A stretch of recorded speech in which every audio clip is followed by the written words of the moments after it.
The first time our hands touched, really touched, wasn't when my sister arrived.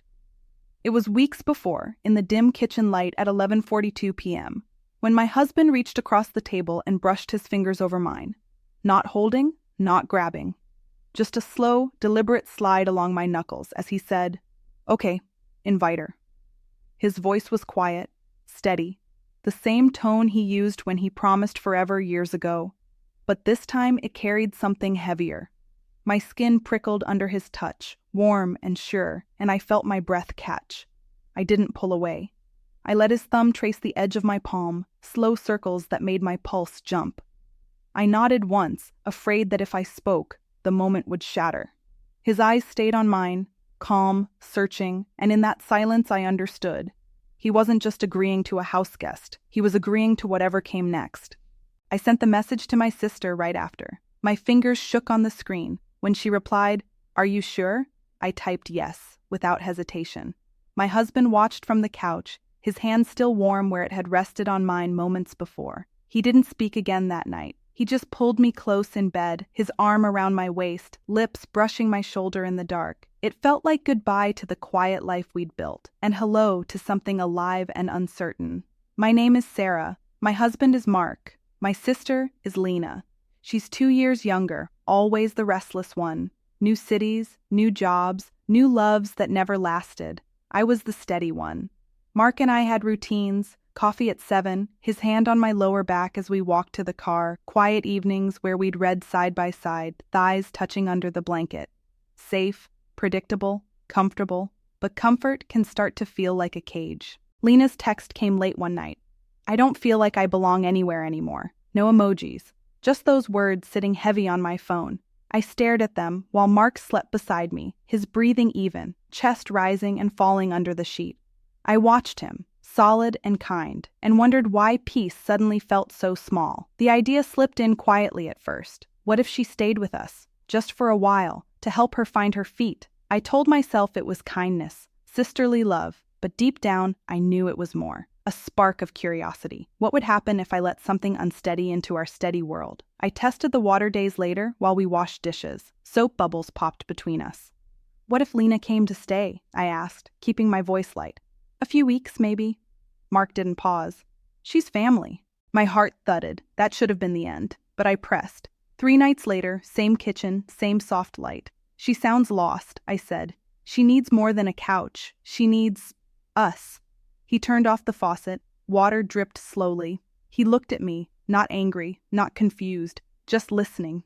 "Are you asking?" he said slowly, "or telling me?" I couldn't answer. Silence stretched. My throat felt tight. I wanted him to say no, to draw the line so I wouldn't have to cross it. Instead, he stepped closer. His hand found mine again, fingers threading through mine this time, firm. "Will this change things?" I swallowed. "Yes." "Will it hurt us?" "I don't know." He held my gaze, then soft, "Okay, invite her." His thumb stroked the inside of my wrist, slow, intentional. Heat spread up my arm. I felt exposed, seen in a way I hadn't in years. When he leaned in and kissed me, gentle at first, then deeper, his hand sliding to my neck, holding me there, I melted against him. Our bodies pressed close, familiar yet electric. His lips moved to my ear. "Whatever happens," he whispered, "we face it together." That kiss lingered on my skin long after we went to bed. Lena arrived early, Tuesday 2:13 p.m. I was at the sink when the doorbell rang. Mark was still at work. My stomach flipped. I opened the door, and there she was. Shorter hair, same bright eyes, one suitcase, and a worn tote. She stepped inside without waiting, wrapped her arms around me, tight, long. I breathed in her scent, fresh wind, faint vanilla, something restless underneath. "You came early," I said, closing the door. "I didn't want to chicken out." She laughed, but her eyes darted around the house like she was measuring it. I showed her the guest room. She sat on the bed, exhaled. "You've built something real here, Sarah." Her voice held wonder, maybe a little ache. I made coffee. We talked surface things. Traffic, the drive, safe. But every time our knees brushed under the table, I felt it. A current. Mark came home at 6. He paused in the doorway when he saw her, then smiled, that careful, warm smile. The famous sister. Lena stood, smoothed her shirt. "I've heard so much." They shook hands. I watched her fingers linger in his palm just a second longer than necessary. He noticed. His eyes flicked to me. No anger, just awareness. Dinner was polite. Too polite. Lena laughed at Mark's stories. Quicker, brighter than I did lately. He listened to her the way he used to listen only to me. Full attention, small nods, a half smile. I told myself I was imagining it. But later, after she went to bed, Mark sat beside me on the couch, his thigh pressed against mine. She's different than I pictured. I waited. He took my hand, laced our fingers. You okay? Yes. Too quick. He squeezed. We're okay. His lips found my temple. Soft kiss, then another, lower, along my jaw. I turned into him. Our mouths met. Slow, searching. His hand slid under my shirt, palm flat on my back, pulling me closer. We stayed like that, breathing each other in, bodies fitting together like always. But this time there was an edge, like we were reminding ourselves who we were. The days blurred into small changes.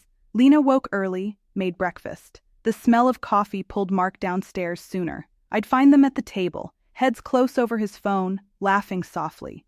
When I walked in, they'd shift apart. Just enough. Nothing wrong.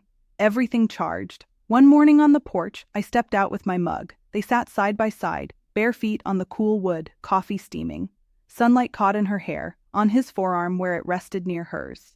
They looked up, smiled. The space between them felt alive. We were just talking, Mark said. I know. I sat on his other side. His arm went around my shoulders, natural. But Lena's knee brushed his as she shifted. No one moved away. That night in bed, Mark pulled me against him. His hand traced my arm, slow. This is getting complicated, he murmured. Yes. Do you want her to go? I thought about it, really thought. No. He exhaled, kissed my neck. Me neither. His lips stayed there, warm, lingering. My fingers curled into his shirt. We held each other tight, hearts beating fast, saying nothing more. Friday evening, Lena dried dishes beside me. Did you mean it? She asked. As long as I need? Yes. She looked at me. You're lucky, you know. The way he looks at you. I froze. Like you're his anchor. Her voice was soft, honest. The bathroom door opened. Steam drifted out. Mark appeared, towel around his waist. Water droplets on his chest. Lena's eyes flicked over, then back to me. She smiled small. That night, Mark and I lay tangled, his hand on my hip, mine on his chest. I trust you, he said, but I don't know what we're doing. Neither do I. He kissed me then, deep, slow. His fingers slid into my hair, holding. Our bodies pressed close, heat building in the quiet dark. No rush, just feeling, longing that had nowhere else to go. Sunday, Lena cooked.